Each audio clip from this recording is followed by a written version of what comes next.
کس قدر شباہتیں ہیں حضرت زہرا میں اور معصومہ قم میں بھی، کہ باقاعدہ علماء نے پورے آرٹیکلز اس پہ لکھے ہیں کہ حضرت زہرا کی بھی انسان شفاعت کا طلبگار ہے، ان کی بھی شفاعت حاصل ہوگی۔ اسی طریقے سے چھٹے امام کا یہ جملہ بھی ہے سفینۃ البحار میں کہ معصومہ قم کی شفاعت سے ہمارے سارے شیعہ جنت میں داخل ہوں گے۔ اور جب بھی آپ نے دیکھا ہوگا کہ وہاں پہ حرام کی جو زری ہے اس کے اوپر بھی یہ جملہ لکھا ہوا نظر آیا ہوگا آپ کو کہ اشفعی لنا فی الجنہ، اے فاطمہ معصومہ جنت، خدا کی بارگاہ میں جنت کے لیے ہماری سفارش کر دیجیے۔ اور جگہ جگہ آپ کو یہ جملہ لکھا ہوا نظر آئے گا، اور انہی کی زیارت میں ہم کیوں ان سے مانگ رہے ہیں کہ آپ جنت میں ہماری سفارش کر دیجیے؟ کیونکہ اسی زیارت میں آگے چل کر ہے کہ فَإِنَّ لَكَ عِندَ اللَّهِ شَانًا مِنَ الشَّانِ، کیونکہ آپ کی قدر و منزلت خدا کی بارگاہ میں بہت زیادہ ہے، محضر خدا میں آپ ایک عجیب شان و منزلت اور قدر و منزلت کی حامل، اس وجہ سے ہم آپ سے بھیک مانگ رہے ہیں کہ آپ ہماری سفارش کر دیجیے۔ باقاعدہ حسن زادہ عاملی، آیت اللہ حسن زادہ عاملی نے ایک کانفرنس بھی ہوئی تھی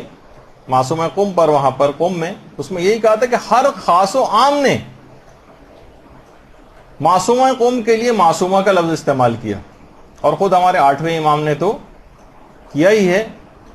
کہ من زار المعصومۃ بقم کمن زارنی، کہ جس نے بھی قم میں معصومہ کی زیارت کی اس نے گویا میری زیارت کی۔ اور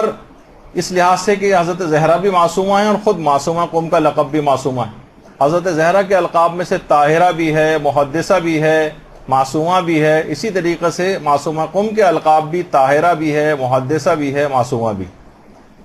اچھا، کم عمری میں بھی شہادت پانے میں دونوں، وہ 18 سال ان کی عمر تھی معصومہ قم کی، 25 سال روایتوں میں بیان ہوئی ہے، بہت سی روایتوں میں تھوڑی سی زیادہ بھی بیان ہوئی ہے۔ اور یہ جو ایک سوال دماغوں میں اکثر لوگوں کے اٹھتا ہے کہ کیا فاطمہ معصومہ قم معصومہ ہیں؟ تو دیکھیے جو 14 معصومین ہیں وہ تو ان کے پاس تو عصمت کبریٰ ہے، عصمت کاملہ ہے، البتہ عصمت صغریٰ بھی ہوتی ہے، محفوظ عن الخطا بھی اس کو کہا جاتا ہے، جیسے حضرت عباس علمدار علیہ الصلوۃ والسلام، حضرت زینب سلام اللہ علیہا، اللہم صلی علی محمد و آل محمد۔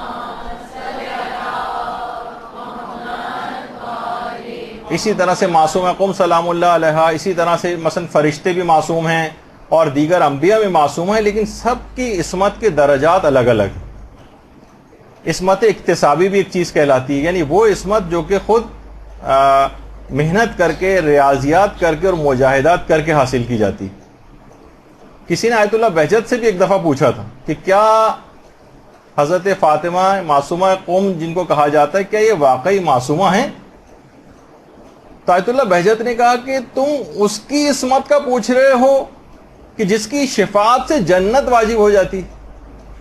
یعنی حیرانگی کا اظہار کیا کہ اس کی عصمت کا پوچھتے ہو، یعنی جس کی فقط سفارش سے جنت واجب ہوئی جا رہی، تو سوچو کہ اس کی عصمت کا کیا مقام ہوگا۔ اور ایک لقب ان کا کریمہ اہل البیت بھی، کریمہ اہل بیت، اور یہ خود معصومہ قم کے یہ جو لقب ہے یہ آیت اللہ محمود مرشی کے واقعے میں امام نے ان سے کہا تھا کہ تمہیں چاہیے کہ کریمہ اہل بیت سے رجوع کرو۔ اچھا، پھر معصومہ قم نے شادی کیوں نہ کی، شادی ان کی نہیں ہوئی تھی، اس کے سارے جوابات ہیں جو ہماری سیدانی کی غیر سید سے شادی کے مسئلے کا جو ایک درس ہوا تھا اس کے اندر اس کی تفصیل آئی تھی۔ بہرحال اس زمانے کے سخت ترین حالات تھے، اور ان سے جس کی بھی شادی اگر ہوتی اس کا نتیجہ فقط قتل ہونا تھا، یعنی باقاعدہ علماء نے پورے